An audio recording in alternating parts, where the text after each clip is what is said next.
Broadcasting live. It's America's longest running talk show on computers. It's Computer America, bringing you the biggest names in technology with guest interviews, new products, and your emails. Listen live at computeramerica.com on any device around the world.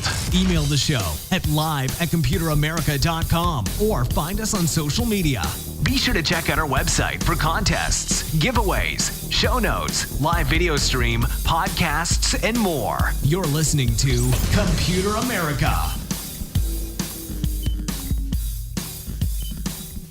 Hello and welcome into the Computer America Show. We are the nation's longest running, nationally syndicated radio talk show on computers and technology. Thank you for joining us. I'm your host, Ben Crossman, and I hope all of you are having a great day because, this is a very special show, and not just because, it's Thursday and we love you and that's what we do here, but because it's one of our favorite correspondents, Mr. Marcel Gagne, and all Linux. So we're going cooking with Linux, and we are talking just everything from different distributions to news, rumors, things like that.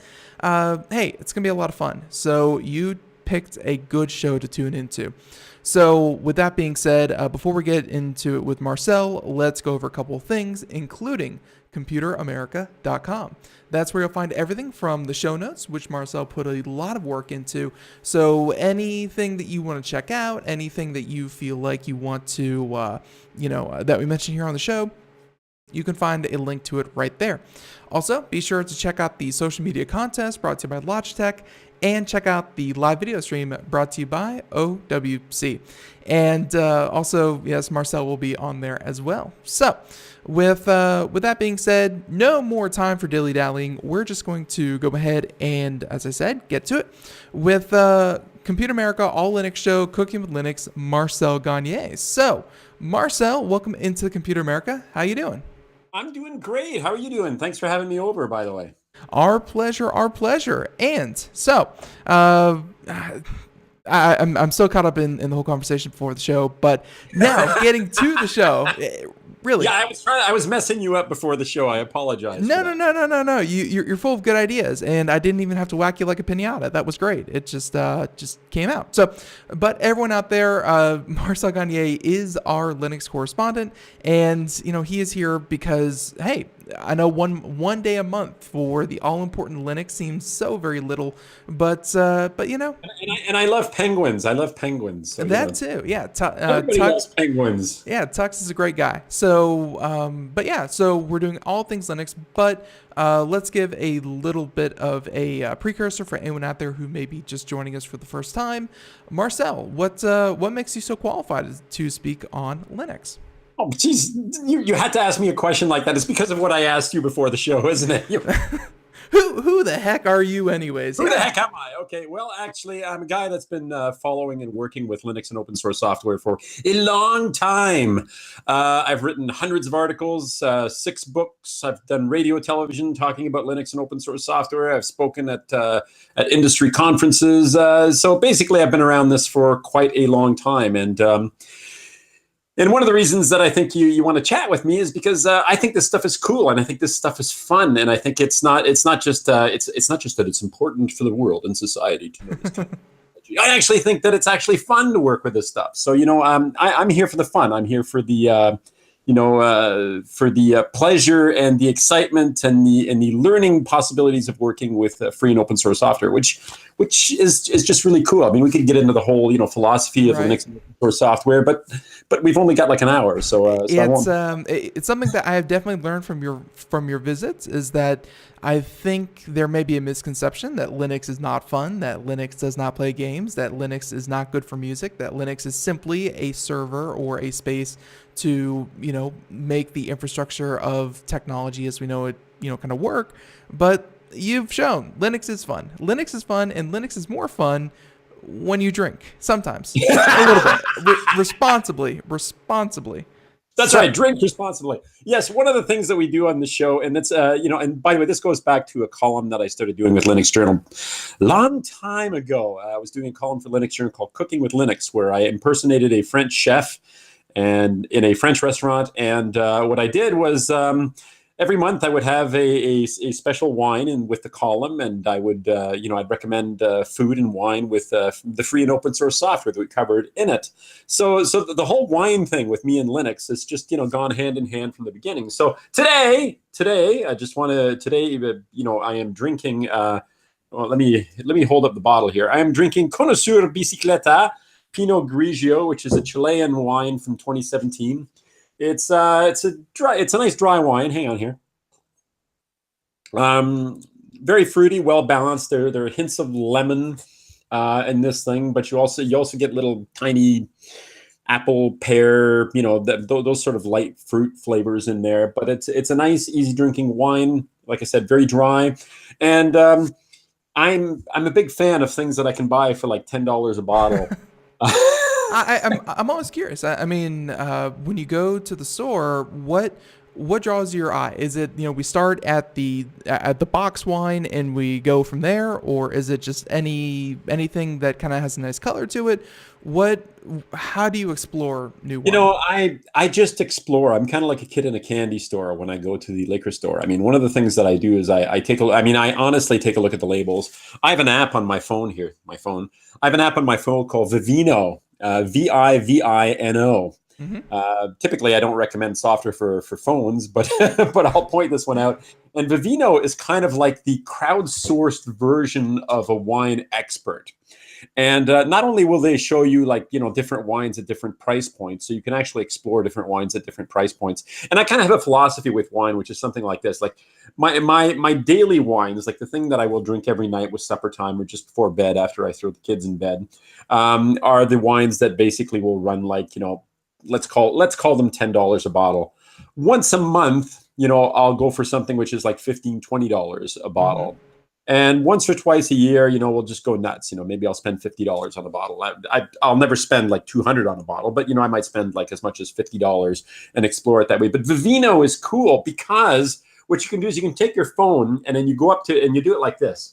Like you go up to it and I'm assuming that it's available on iOS as well, but it's available on Android. What you do is you scan, you take a picture of the label, mm-hmm. and it uploads the label to the Vivino database, and a whole bunch of users, like I said, it's a community-driven sort of thing. A whole bunch of users will have told you what they think of a particular wine. So you can actually see the star rating and people's comments on the wines and so forth right there when you're in the liquor store or, your whatever your wine store happens to be. It is an awesome, awesome app. Like it is indispensable. And I'm like practically, I don't work for these people. Yeah. I have no idea who these people are, but if I'm in a wine store somewhere and then somebody's seeing me with my phone doing this, I turn into an evangelist for this thing. It's like, oh my God, you got to get this on your phone. Like, this is just the most awesome thing in the world. So I'm surprised that they don't think that you're just simply, on like Snapchat and you're like, hey, check out my feed. And it's like, no, hey. Because I'm crazy. They see me like, right. What are you doing there? I'm scanning wines to find out what people think about it, and then of course I put my ratings in there every once in a while as well. So it is an awesome app. I highly recommend it. Seems there like it. So all right, so there's wine, good choice, and of course always good price. So with our drink in hand, let us now go ahead and swap on over to some of the more interesting Linux news and things like this because hey, nothing stays the same. Let's talk about, actually, I take that back. This first line, I'm actually scared because I'm reading the sentence and I didn't see Ready Player One. Curse you! You were supposed to see it after the last show. You told me. I know, but I saw Avengers and it completely blew it out of my mind. That was it. Oh man! So you haven't seen it yet? You haven't seen Ready Player One yet? I haven't. Okay. Yeah. I saw Avengers. If that counts for anything. Everybody saw Avengers. Come on. Well, yeah, it only made about $3 billion, so probably. But I mean, just from what I heard about Ready Player One, again, just secondhand, I heard that it was good. If you are into the gaming sphere, then there are plenty of Easter eggs for you to find. It's like a smorgasbord of, characters, things that you can draw upon and go, oh my God, they put that. Overall, though, I think people were just like, this isn't going to be a de facto movie. It's just like, if you're into it, then this is going to be Oh one yeah, of those great things. there's no question. I don't disagree with that, and I'm not gonna pretend for a moment that it's a brilliant film, but from the perspective of what it says about the advancement of virtual reality and how we are going to interact in virtual reality, Hmm. I think that it is surprisingly prescient. In fact, the biggest flaw, aside from is it a brilliant film? Putting that aside, I'm just Right? looking at how VR is presented in the movie. I think that it is it would be foolish to imagine that we're not going to see a lot more people interacting in either virtual reality or augmented reality. Augmented reality, of course, is where you've got virtual objects and people superimposed on the things like in your house. Like, for instance, I could put on an augmented reality headset and there you are sitting in the chair across from me, Right. right? In my kitchen or my living room or whatever it happens to be. But I was curious what you think about it, because I thought that technology was well presented. But the idea that they put it in 2045, to me was like, no, we're already there for Yeah. most of the stuff. You It, know, it, it's it's kind of like when you go back to like the 1950s or something like that, and you look up retro futurism, and you say, "Wow, they're gonna have flying cars in the year 2000," and it's like, you don't have that, but you have like smartphones, which have the entirety of the human knowledge, and you can video someone in the palm of your hand. Like, some things are complete misses, and some things we've blown right past oh what yeah, they thought was some things possible. are so awesome, so beyond awesome that the way that it's represented on screen is almost is practically minimalist. Um, And I can't help but think that, of course, this was a movie set in 2045, but made for an audience in 2018. And I think that's where you also get some of this, is like, I think that some of the franchises are going to be timeless, but others, and no offense, I love things like Overwatch, and you saw like Tracer and stuff like that in the video, but I don't think that all of the characters that you're seeing are going to be the ones that we're first going to start interacting with, or even the no, no, important no, ones. no, no. But I do think that the possibility of people, uh, creating those things in a virtual environment if they want to is a possibility. Did you ever play oh, there was a game about these little beanbag characters that you could dress up and create worlds for. Oh, Uh, oh, oh, Little Big Planet. yeah, yeah. There you go. Yeah, I no, but I know exactly what you're talking about. Yes. yeah, I can see a whole virtual universe being created that way once the structure is in place. And frankly, the computing power is almost there now. So when they were showing off the stuff, it's like, we are like this close to making. Marcel, you are playing God. That is like that was an experiment that we did a couple of years ago to prove that we ourselves are not in a simulation. And that came back that we are in fact not. Everyone, don't worry, it's not the Matrix, we're okay. But what you're implying there is something that we have thought of ourselves, that maybe a futuristic or advanced society created us as an experiment. No, no, no. I'm not suggesting that at all. I'm saying that we could create the places where we go and interact and play with other people and so forth. They already have that VR chat. Have you seen it? I mean, Of course, yeah, of course, yeah. And Alt Space VR from which is from Microsoft. right. You should get the Alt Space VR people on the show at some point. It might Oh be an no, interesting. absolutely. We love talking about VR. We actually just talked to a guest. I think it was Monday. If anyone wants to go check out the show, but Monday we talked to a guest that they are making software to help visualize data. And essentially, the way that I saw them exploring websites where you put on a VR headset, and a lot of it was, kind of marketing. They use stock footage for their videos, and, they're still a long way. But essentially, they were exploring the internet in clusters, and you could kind of pick a dot that represented an entire website and grab it and then kind of poke your head into it like a window. And that's how they were kind of exploring. And, it's kind of futuristic, but it really made the idea of related content really feel, kind of related other than keywords. It was kind of exciting. Yeah, yeah. No, like I said, I wanted to talk to you about the movie because I was really curious to see how you felt about the technology itself and where it was, and just how far away you think we are from that. I mean, if we're talking just VR in general, and then on top of that, just digital playgrounds that we can manipulate to our to our heart's content. It's weird. I have some experts that come on the show and they're like, yeah, VR, it's just a fad. It's never going to catch on. It's whatever. They're idiots. I saw you shake your head and I was like, yep. And then I see others and they're like, VR and AR, it's the way of the future and it's how we're going to consume information. It's, a mouse and a keyboard can only get you so far in the future. Yeah, and video conferencing just seemed like a really weird idea at one point. Like, who is ever going to use that in any big way? And like, walk into an office for a big company that doesn't have video conference set right. up. Right. I mean, I remember video conferencing when it was like in its infancy, and it had the big TVs and the cameras, and it was a pain in the butt. Now it's like one entire product that you get your IT dude to set up in 10 minutes. It's really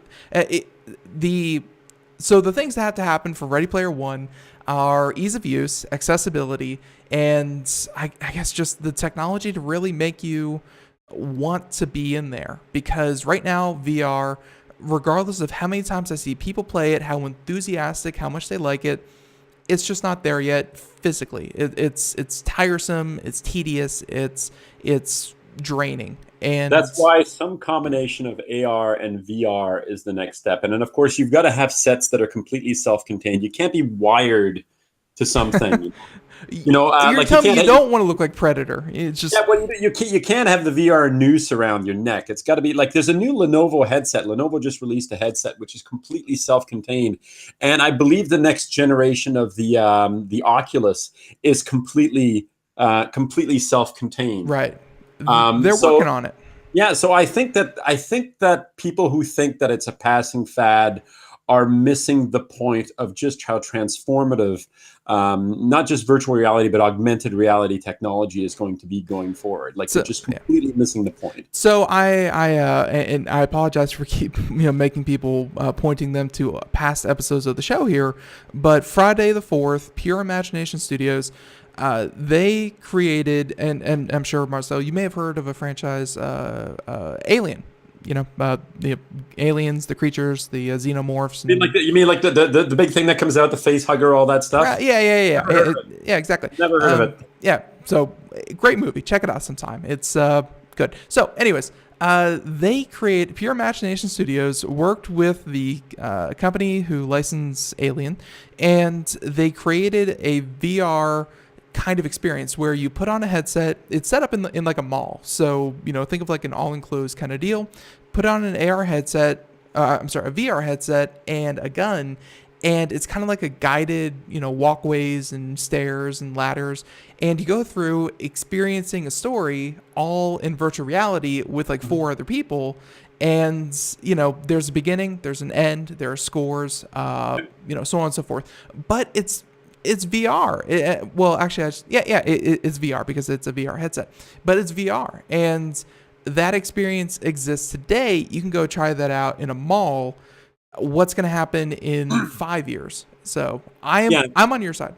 My father, I promise we'll talk Linux in just a minute here. Sure. But my father was over a few days ago, and I've got there it is. It's sitting right here. There's my Google Daydream headset. Right. And this is for anybody who's curious what I use for that. This is a Pixel 2 phone. Anyway, so my father was over, and we were and he's going to be going to visit relatives, his brothers and sisters and so forth in Quebec shortly. And so he's going for a few days, and and we were talking about the idea. He said something. He said, "Oh, well, there's this place here," and he said, "I don't know if you remember this place." And of course, I don't remember the place, but I said we could look at it. We could actually stand in the parking lot and take a look around. And he's looking at me like, and how would you do that? And I said, well, there's Google Street View, right? Okay, which has a Daydream component built in. So what you do is you put on the VR headset, and I don't know if anybody, for the people that don't know this, there's a little tiny remote that comes with the VR headset. which is basically like your the things so that you can point and shoot and decide where it is that you want to go. Like so that's the little remote there that comes with it. Gotcha. Okay, See it? and you can use that remote to basically bring up menus and manipulate the virtual space that you happen to be in. But what's cool about it is you can pick a location, and I didn't realize how intense. And of course, my dad is over there, and I said, "Oh well, let's put in the address of this place." And you put in the address, and I said, "Okay, now put on the VR headset." And he puts on. And so my dad is he's not familiar with this. He doesn't have a lot of experience. He's Right. 80. He doesn't have a lot of experience with this. So he puts on the headset, and he's looking at it, and he goes, "Oh my God, it's like I'm standing in the parking lot." And I said, "Okay, now manipulate this thing." So I give him the remote. I said, "Now take the remote and move it around. And when you move the remote around, you'll see these little white glowing dots. And if you point at one of those dots and click, it will advance you to that position in space. So basically, you can move around. You can walk down a street. You can kind of throw yourself, right? Yeah." And he said, "Well, what other places can we go?" And I said, "Let's go to Paris and check out the Eiffel Tower." So he said, so he's on the headset, and of course I know where it is because I checked it beforehand. I give him the headset, he puts it on, he goes, "So where's the tower?" So I grab his head and I turn it this way, and he goes, "Oh my God!" And he looks up. It's like it's like you're there. Yeah, looking up at the top of the tower, and he goes, "This is incredible." It's like, yes, it's a guy exactly. It's like being there, and we are just at the infancy of this. And I can surprised. always travel the world and be there. Yeah, I'm surprised that you didn't send him to the Great Barrier Reef. There are experiences that I think people would never do, experience in their actual lives. But and beyond that, we've worked with schools here on the show that have mentioned that they want this for history lessons. They, instead of showing them documentaries from 1972, they want VR and AR experiences that kids can kind of walk through and really understand much better. So there's a lot of room to grow. I completely understand. So that's my feeling on Ready Player One. When we're at that level, I'm thinking probably, like, I would say 20 years, but here's why I think it'll be sooner. Much sooner. Well, here's what I think is that as soon as people stop driving cars, and that's going to be soon, they have to find some way to entertain people while they're being chauffeured around in cars. I feel like there's going to be a lot more emphasis on virtual reality when every car has to be an entertainment center on top of transportation. So I think there's going to be a lot more emphasis on entertainment here in the coming future. Yep. So should we talk Linux just for the hell of it? What? Whoa, wait. What'd you say? I said, should we talk Linux and open source just for the heck of it? Then? Yeah, sure, why not? So, Marcel likes Linux, and let's go ahead and talk about, again, kind of this segment that you've dedicated to news, rumors, conspiracy theories. Let's talk about this next one. So, Office Suites. I actually got a press release from this. I think we're supposed to have them here on the show in a little bit, but this will be a good precursor. So, tell us about this. Yeah, I mean, I'm curious. The reason I started out as with, in case you thought Office Suites were a thing of the past, is because in the open source world we've got some very good Office Suites, which and I'm saying not just Linux, but obviously Linux is the poster child for open source. But in the open source world in general, there are lots of really good Office suites. And the big one is LibreOffice. That's the one that you're going to find that's already installed on your PC.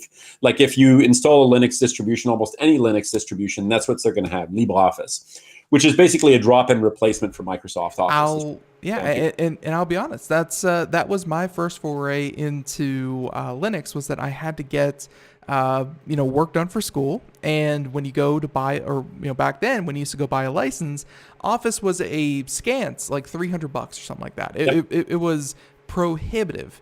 And you start to look up free, and LibreOffice and OpenOffice used to come up back then as well. So a lot of people come in this way. Yeah, so LibreOffice is really it's a spectacular Office suite. It really is. But there are companies out there, in particular this one is SoftMaker, and SoftMaker has a product that they call FreeOffice, Now, what's interesting about free Office is there are actually two different things. I mean, you can go to softmaker.com, which will take you to the company itself, and they have Office suites which your company can buy and use on a subscription basis, like, a monthly or yearly annual subscription basis. The reason I mention it today is because they've released Free Office 2018, and Free Office 2018 is supposed to be basically 100%. Now, LibreOffice does not claim to be 100% compatible with Microsoft Office. It'll be like 99.2%, Right. or something like that. But Free Office claims to be like, 100% drop-in replacement for Microsoft Office. So for the people who complain that, and those will be the power users, the ones who are really, really use, who use like macros in their spreadsheets. Like, I mean, I know what a macro is, but I couldn't write a macro a spreadsheet if your life depended on it. Oh, well, that's either a lack of empathy or macros are, and I learned macros once upon a time, but I think that point 8 that you're talking about, where it's not strictly compatible, you're talking like Office Access or things like that. Like Word and PowerPoint and blah blah blah will probably work 100% of the time, but those little things, right? So, but free Office, that's interesting. Yeah, so free Office gives you the opportunity for using a suite which is supposedly, right down to the ribbon, the famous Microsoft ribbon that really upset a lot of people when they first introduced it, but nobody remembers that they were upset now because they're just used to it. But at the time when it came out, everybody was like, "Why are you doing this?"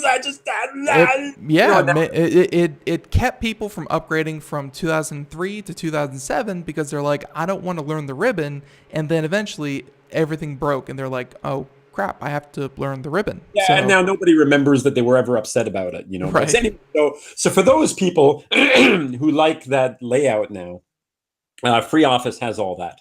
And now the link that I gave you in the show notes is freeoffice.com. And I've got /en/freeoffice, or you can just go to freeoffice.com. The reason I'm giving you that one as opposed to the softmaker.com one is that is actually a completely free download, as in it is free to download and use. So like it will cost you nothing. Now, the thing is, it's not a 100% open source product. Right. It is a proprietary piece of software, but it is completely free, and it runs on Linux and Mac. And I have not tried it. But there is even a version that runs on your Android tablet, right? So or your Android phone for that matter. So they basically cover all the bases in terms of the different. Now, and I guess here's the question: for a free product, obviously, the competition to push out the best free product, kind of isn't really there. I guess it's not, when you go at it with a business point of view, you're like, hey, how are you going to make money? And investors ask, and you go, we're going to put out a free product. And they're like, okay. And so my question is, free Office, is there any point in competing with LibreOffice or anything like this, or is it just kind of we're going to put it out there and some people are going to use one over the other? Like, is there any need to replace LibreOffice? I personally don't think that there is, except for that 0.8% that we were talking about. And I don't know exactly what the number is, but it is a small number. It's like, the people that actually need to use operating system specific tools are fewer and fewer because we all live online. Let's be honest here. We use online email, we use online document management, we watch YouTube videos. Like everything we do is online. Even things like that were applications that were designed specifically for an operating system. So much of that stuff has been moving online anyway. So I think it is less and less of a big deal. And believe it or not, I also think that it's one of the reasons why it makes more and more sense to use something like Linux for your desktop operating system, for precisely because you do not need to, have all these, corporate tools, right?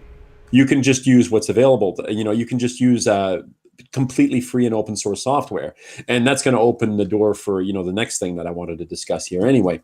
But yeah, for most people, LibreOffice is a beautiful product. I wrote like the last 5 of my 6 books in LibreOffice, and originally OpenOffice at the beginning and then LibreOffice at the end, and I delivered them all to people who used only Microsoft Office, and there was never an issue. Right, never an issue. So, and actually, we're gonna have to pause right there because there's music playing in the background, and everyone, we are talking. Well, finally, we're talking all Linux today, as we are going forward and talking about a couple other news stories, and then we'll get to a lot of other topics. Everyone, Computer America, Marcel Gagne, Cooking with Linux. We'll be right back. Everyone, stay tuned.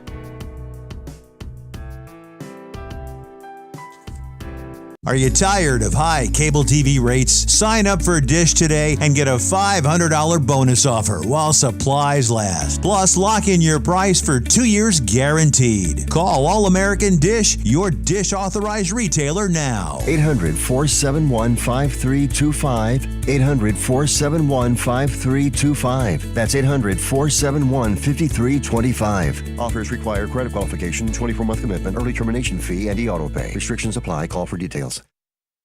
Greece is cheap. But the airfare costs a fortune. Paris? Not much closer, and again, airfare... What about Puerto Vallarta? Let's face it, flying anywhere is just too expensive. Wait, what's this? Low-cost airlines. With one call to low-cost airlines, you'll drastically slash your travel costs. We're talking insanely low airline prices to any of your favorite destinations. Where would you like to go? London, Rome, Costa Rica, Australia? Wow, that's cheap. So why wait? Call now to learn how crazy cheap it is to fly anywhere in the U.S. or international. Our prices are so low, we can't publish them. The only way to get them is to call to instantly hear the most amazing best deals on airline travel. It's that easy. So call now and start packing. 800-215-4461.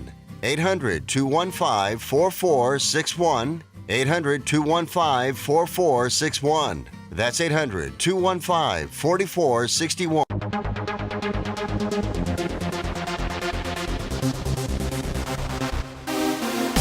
And welcome back to the Computer America Show. See, it wasn't that bad. We are, of course, continuing on with Marcel Gagne and, everything Linux.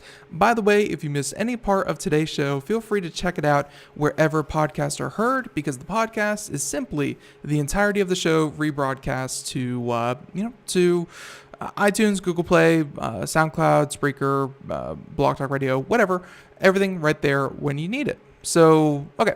So, Marcel, thank you for, of course, being here and continuing on. And yeah, we were just wrapping up Free Office and, this idea that while a very small sliver of people would need this kind of functionality, I think that even you would agree, though, that it's just great that there's another option for people. I do. Yeah. Yeah, I do. And the reason that like I said, the reason that I point this one out is for the people out there who think, well, if I'm running, if I really need to use the Microsoft Office document format, I'm trapped. I absolutely positively must use this, and it positively must, be 100% compatible with it.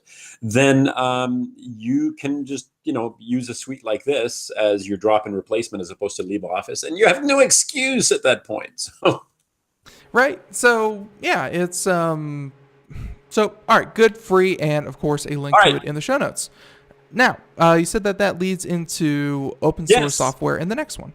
Yeah. Okay. One of the other places where it's like, can I use open source software to do all these things?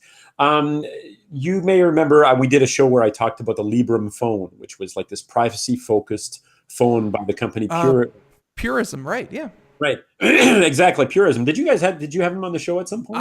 No. We've just been hearing a lot about them. Like I don't know. We keep on. If you want, I know somebody inside. I could wow. You'd like to chat with him? Look at Marcel throwing his weight around. No, love to have him on if you remember. Yeah, sure. Yeah. Okay. So Purism had this Librem 5 phone, and then somebody else. And now they're like literally building the hardware. So like it is like everything. It's the phone. It's the operating system. It's everything that runs. So it's a privacy focused phone, which is both the hardware and the operating system. Then there's EELO, which I mentioned was created. It was is a project by the creator of the Mandriva. Also Mandrake Linux operating system from way back, and it's the same sort of idea. It's a privacy focused. However, he is focused on creating an operating system, like a fully open source operating system for a smartphone that will run on any smartphone or a variety of smartphones. So it's not a specific piece of hardware sold by somebody. It's just like an operating system that you can use to replace what's actually on your phone, right? Right. So the other option, so the other thing though, which is interesting, is there are, of course, tons and tons of open source programs that and I do mean tons, that you can download and install for your smartphone, if you wanted to, if you'll pardon the expression, rid yourself of all the proprietary stuff. And the reason I'm pointing this one out in the news section, it's on androidpolice.com, and the links are there, 2018/04/29/like-using-open source software and blah, blah, blah. You'll have it in the show notes. But this guy decided to actually go to the trouble of getting rid of all his closed source software, all the packages that we're using, and trying to find open source alternatives to actually absolutely everything on his phone. And I thought it was kind of an interesting article because it's the sort of thing that I would have liked to have tried to do. And honestly, let's be honest, I love, Linux and open source software, specifically, computer-based Linux operating system. Right. And Android is Linux. Android is just another flavor of Linux that runs on these things. But of course, a lot of the software that I run on my phone is not free and open source software, unlike the operating system Android, which is free and open source. So it's an interesting exercise. It's worth reading for the people who want to check it out. And because let's face it, it's actually not as easy as it sounds to dump everything that you're using and go 100% open source. I feel like it's kind of one of those things where if you never paid attention to your diet and then you said, I'm going to cut out all added sugar from my diet, and then you start to read food labels and you're like, everything has added sugar, everything. And, I feel like it would be kind of the same way where you start to read things that you have never even heard of before just because, it's the only thing that'll fit the bill. I mean, this seems like an extreme case, but again, it seems like he did it for the sake of the article and the experience. And for that, hats off. I doff my hat for going ahead and trying it. And I have to say that, I would also like to get rid of all the sugar from my diet, but I'm weak. Yeah. I mean, there goes all your wine, and then that's half our content. So that we can't have that. Good grief! Yeah. My dollar deity, I can't possibly do that. Anyway. But no. So very interesting that he of course tried to do this, and it's something that might actually come up because I actually heard a rumor. I don't think this is Linux, but just with Android and all that kind of stuff. I didn't know this, but supposedly Samsung keeps a backup Android operating system that is completely independent of Google. Like Google has no hands on it. Like it's Samsung's operating system that will run on Android phones, and they keep that in the reserve in case Google ever destroys us all. I assume so. But like. I realize that Google occasionally, despite the fact that their motto used to be "Don't do evil," and now it's do the right thing, right? Yeah, now it's do the right thing. Which is one could argue that they're not exactly the same thing. Despite all that, and let me say it again, God, I hope Google isn't evil. Absolutely. As I have my various devices in the house listening to me at all times, I don't think that that's ever going to happen because Google is a pretty good open source citizen. They not only sell the dog food, they eat it as well, and their entire enterprise runs on Linux and open source software, and the code for Android is actually available. So I don't think this is happening anytime soon. And I think that if the community wanted, and the community occasionally does create their own versions of this, but if the community really wanted to, a la Linux, they could. And again, let's remember, Android is actually Linux, so it is open source software. But we're talking about the applications that run on it, right? Right. Yeah. So anyways, so with that, we took up a lot of the show time talking about VR and AR. So all right, let's go to Linux on the desktop. Okay, we'll do our distribution focus. Okay. right. So distribution focus, and so just again, quick overview. What is a distribution, and how do you find so many? All right. Well, first of all, a distribution is like in the world of let's use the Microsoft world as a comparison. In the world of Microsoft is Microsoft Windows. That's it. There's Microsoft Windows. There's like one company that produces Microsoft Windows, and you can't buy Windows from there's no Apple Windows. There's no Ford Windows or Honda Windows or anything like that. Windows is a product of Microsoft. The end. Right. Because Linux is completely free and open source software, and I'm talking desktop Linux here, although there's server side stuff as well. But desktop Linux, like the graphical stuff that you and I are using to communicate here, there are a whole variety of companies, and for that matter, organizations and individuals who produce their own Linux distribution. And basically, it's like building a different model of car by a different company. All cars are basically the same. They're these vehicles that you sit in. It's got an engine. You drive from place to place. Most of them have four wheels. The end. Okay, but that doesn't change the fact that there's Honda and Ford and Toyota and Mitsubishi and every other manufacturer on the planet creating their own versions of cars. And some of them are electric and some of them are gas and so forth. Well, in the Linux world, there are a whole bunch of companies and organizations that are creating these desktops, but they're creating their own version of it, their own variation of it. And sometimes they have a particular look and feel on the desktop, or they'll have a different look and feel, or they'll come with a different set of default applications.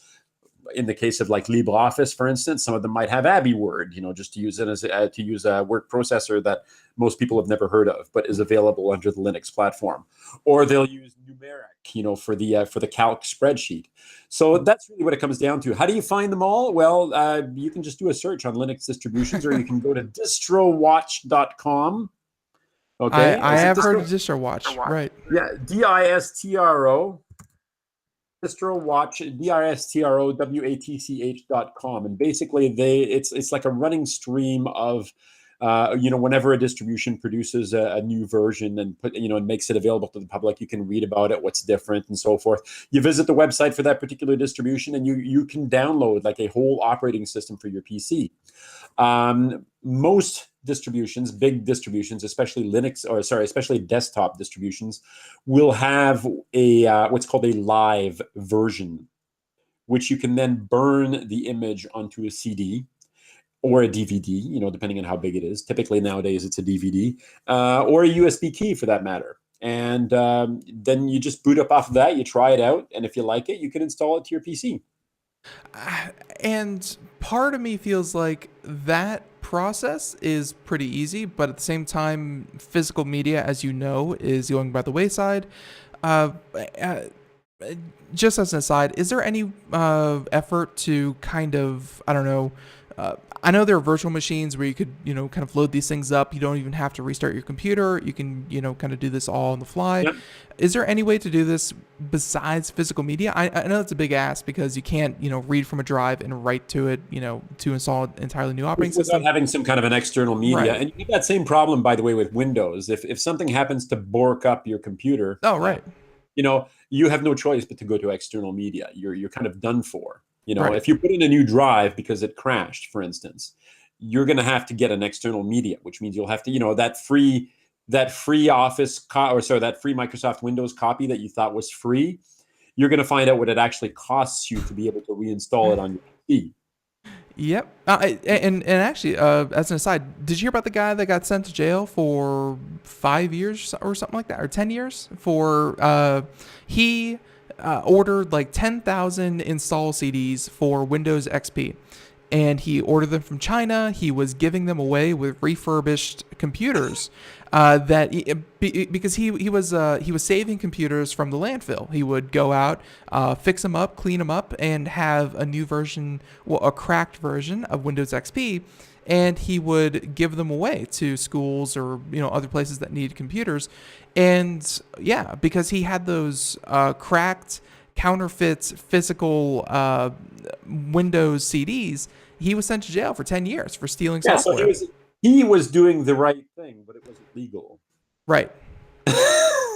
So yeah, but that's a whole other aside. All right, so still need physical media, a DVD, Yeah, write so you it. still need physical media, and what that guy should have done is loaded up all those PCs with Linux, and that way he'd never have to worry about it. I And was people thinking would that, still yeah. have, yeah, people would still have, and there are great companies. We've talked about them on the show, Reglue, for instance, is an organization that I've mentioned in the past. And here in Waterloo, in Kitchener, near me, there's a computer. Sorry, there's a recycling. There's an organization that recycles and rebuilds computers for people who can't afford it. For families that don't have the money to buy their own computer. Right. So I think that it's a great idea, but obviously you got to do it in the right way, and the right way to do it is to load a Linux desktop, quite frankly, on it. So yeah, you still need the physical media. I mean, to go back to what we were talking about, you still need the physical media to try it out. And if you are like me, I mean, I like to think that the show tagline used to be, maybe it still is, the world runs on computers and we run computers. That is because of that. I still think that there's a huge number of people out there who use computers in a hobby sort of way. They play with it, they try things, they load stuff up. Any gamer is a hobbyist who's going to try this sort of stuff out, like a serious gamer I'm talking about here. So I don't think that it's that big a deal to try something new. And yes, you can set up some kind of a virtual machine manager and load them up. And in fact, I try a lot of my distributions that I talk about on the show, that I create videos for on YouTube. I run a lot of those inside of virtual machines. So I am constantly trying these things out. I just download the ISO, the image file that you would burn onto a DVD, and I boot it up on my PC without having to actually totally reinstall. I just create a virtual machine where I take it for a spin and see what it's like. Yeah, time saver. Yeah. So, all right, so you can absolutely do that. Let's talk about what you actually were able to get your hands on. And I'm also concerned at, are there Linux distributions focused to cats? Because that's what I'm picking up right out of the gate. That's what I'm picking up. And I'm afraid to teach cats how to talk to each other. That's bad. Well, I see that this is a serious concern, and I applaud you thinking about this. Mm-hmm. This all started with I've gone and switched distributions again. Okay, I know I do this like every 3 or 4 months. It seems I get rid of what's on my computer and I run something entirely different. And this is actually one of the cool things about running a Linux distribution. I have created 2 partitions on my PC, on my disk. One partition is my data, my own personal data, all my files, all my personal information, and so forth. And then I have another partition which is called / or the root, and my / home, which is all my stuff, is on that separate partition. So if I reinstall, all I do is I reinstall root. All my data is still there, and I can basically just start up and start. Obviously, I may need to reinstall software that I use on a day-to-day basis. Right. But it is fairly easy for me to switch distributions. And last time I was on the show, I was running Fedora 28. All right. And now today I'm running Kubuntu 18.04, which is the latest version of Ubuntu. I actually remember hearing something about this, and I think we talked about this last time you were on the show, where Ubuntu they switched from it was like GNOME to KDE or something like that. Like they had a switch behind the scenes, and I may be mistaken, but a lot of people were excited that they kind of dropped a technology that they felt they were forcing, and they went back to what worked. Well, it's let me just clear that up a little tiny bit. What you're talking about is Unity, and the idea behind Unity is it was going to be both a desktop, mobile. In other words, it worked on everything. That was kind of the idea behind Unity. I was never a fan of Unity, and what they decided with this new version of Ubuntu, and by the way, there's a link in the show notes. I did a video that covers, and I call it the Cat's Guide to Ubuntu 18.04 because I was feeling a little bit weird. Maybe I drank too much wine. I have no idea. So in the introduction, I've got my cat. I said, my cat installed Ubuntu 18.04.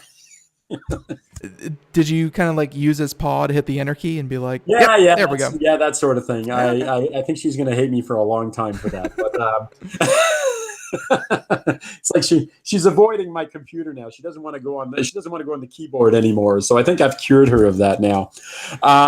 So that's what the Cat's Guide to 18.04 is. It's a review, but it covers the full installation of Ubuntu 18.04. Now I'm running Kubuntu 18.04. Okay.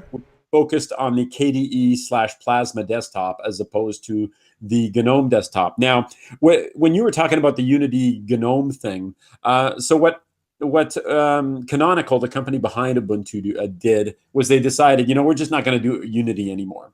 Like we're done with that, which is interesting because Librem, who we talked about, the phone company there, has decided that they're going to make available a version of the Unity interface, the Ubuntu Unity interface, available for the smartphone. So it's. I mean, that does not surprise me at all, and I think this is I know that this is Linux, but Windows and Windows 8, that's why it kind of failed so spectacularly, was that when you try to unify, and Unity, I get that, when you try to unify those operating systems across devices, for desktop users, for power users, or users that, kind of count on the real estate, and you try to make that compatible with mobile, you lose. Yeah, you are a loser because you lose a lot of functionality. Whereas for phones, and I can see why why phones would want to push this, you are a clear winner where, you kind of add more functionality to phones that they didn't have before. So I can see where phones want it, but desktops don't. So. Yeah, no, I'm 100% with you on that. I think that is. I think trying to create something that worked on every single device and would automatically. I mean, that was kind of the idea behind responsive content on the web. Right. But content on a web, like a web page, is not the same thing as how you interact with the real estate on your device, whether it's a desktop or whether it's a phone or a tablet. It really just is not the same thing. Right. Anyway, but what they did with the GNOME. True believers from way back who were really upset that Unity, forced its way on the Ubuntu desktop. I don't think we're 100% happy because the GNOME that they went with was GNOME 3, which got just blasted when it first came out because I've referred to it as kind of KDE-like in the sense that it uses the concept of workspaces, to manipulate things, and it uses the if you're an old Mac OS type person, you know how they have this thing where basically you present all the windows on the desktop. Right. Yeah. I forget what it's called on a Mac. I haven't used it for a long, long time.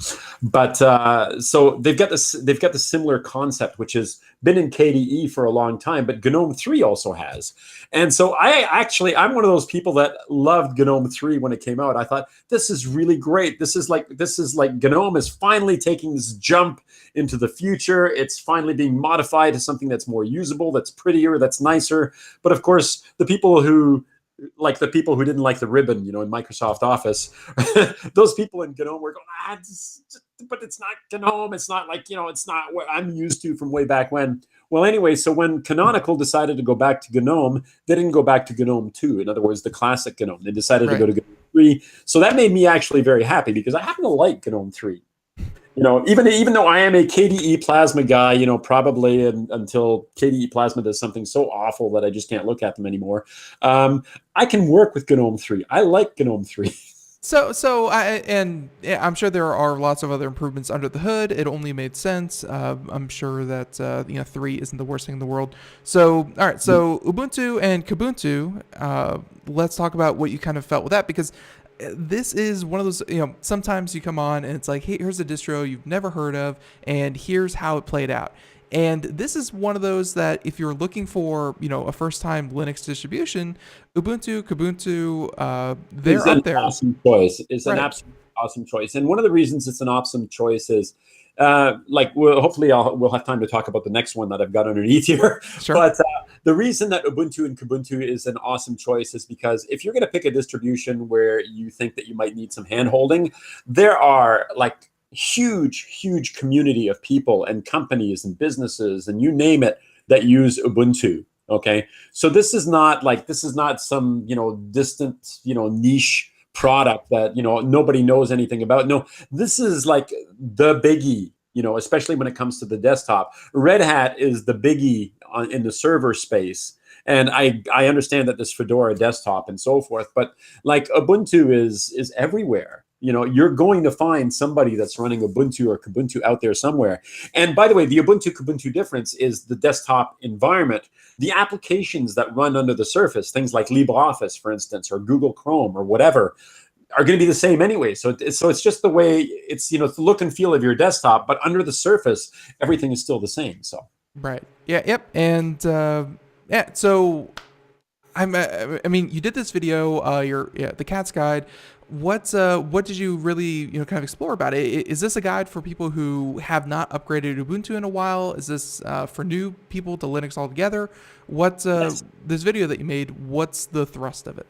Yeah, the thrust of it is what does the installation look like now? In other words, what are the differences in the installation?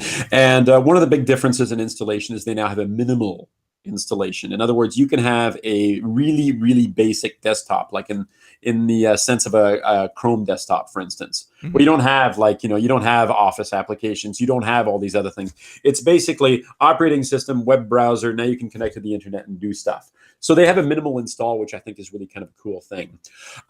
They've got a nice little introduction when you boot up the desktop for the first time. It takes you through and says, "Oh, here are the things that you'll want to know. This is what this is. This is what that is. Push over here." That Linux sort of being user friendly, that's not what I signed up for. How dare they? So that friendliness, that hand holding at the beginning is kind of a new thing. And right. The reason that the LTS, the 1804, is interesting is it is an LTS. It's a long-term support, which means that Canonical will support this with updates, security updates, software updates, the whole thing for the next 5 years. Wow. So if you're not the sort of person who likes to upgrade every, like me, who wants to reinstall something every 6 months or every 3 months or whatever, and you just want something that works really well, that's going to be well supported for a long time, you have basically their guarantee that for the next 5 years, they will support this thing. Right. So, and actually, I'm going to stop us right there about Ubuntu, but I'm going to go ahead and move on to Bunsen Labs Linux. Yes. And yeah, I'll give you the last 3-4 minutes and let's see what we can do. Okay, I decided that this one I have a YouTube video as well. So if you want to, to walk through it and see what it's like, check out the video that's attached to it. Bunsen Labs is based on and I'll call it this one, a niche distribution called Crunchbang Linux, which was designed to be like a minimalist, as in I can run this on like the most, the oldest, cheapest, slowest hardware that I've got in my possession, and it's still going to work. So that was originally the idea. Crunchbang still exists in spirit. I mean, I think it's been abandoned completely now, but it exists in spirits because there's a small handful of distributions that have it. Bunsen Labs is a really neat distribution, and I think it's a good one if you want to get a feel for, I'll call it raw Linux as well as the desktop experience. It's not entirely a minimalist desktop. I mean, you can right click and there are menus. There's no like start button in the corner. You right click on the desktop and there are drop down menus that show you all the various things that are there. There are some types of widgets which exist. You'll see on the screenshot that I included there's hotkey support. So all sorts of things on the desktop, like firing up a browser, opening up a window, that sort of thing. There are hotkeys for everything. So you don't have to use a mouse if you don't want to for a lot of these things. And in the installation, there's a whole bunch of optional products. So when you start it up, there's this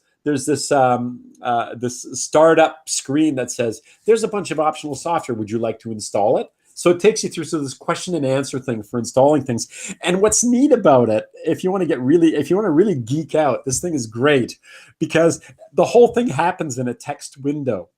So it's all in a terminal window. Like all this optional software gets installed, the Q&A, and like I said, it's in the screenshot for the show notes there. You can see it. It's like, you want to install this? Great. And it goes through, the apt install, blah, blah, blah. It's based on Debian 9. That's what's under the. So it's like the true to the spirit of free software, that which is what Ubuntu is based on. So a lot of distributions are based on Ubuntu, but Ubuntu is based on Debian, and this is a Debian 9 distribution. Okay, but like I said, it's wonderfully geeky. It works great. It actually does. I was kind of taken by it. So it's Bunsen Labs. You can download the ISO for that one and check it out. But it's kind of beautiful, and like I said, it's minimalist. So if you want something that runs really, really fast on your desktop, this might be one to check out. And maybe if I'm feeling really brave, in the next couple of months or something like that, I may just do this as my next distribution. Oh. that's gonna be a lot of shortcuts. But hey, Marcel, I'll be honest with you. Music means that we have to kind of go. And I know we never get to everything. So everyone, if you want a little bit of homework, because we know homework is a good thing, please check out the show notes, and you can check out what Marcel is up to, what he's doing. Plenty of stuff on his Flipboard, plenty of stuff on his YouTube. He makes a lot of content, and hey, go check it out. And again, thank you for tuning in to Computer America. And Marcel, hey, thanks for being here. Looking forward to next month as well. Okay. All right. So good seeing you. Yeah, no, great seeing you too. So, everyone, be sure to catch the same time, same place, 4 p.m. to 5 p.m. Eastern, Monday through Friday. And, of course, All Linux, Cooking with Linux, that's the every third Thursday of the month, if you want to check back with us. So, until next time, actually, let me see, tomorrow on the program, get this right, we have joining us Mr. Ralph Bond, the man himself. He's a great guy. Everyone, we got to go. Thank you so much. Bye-bye.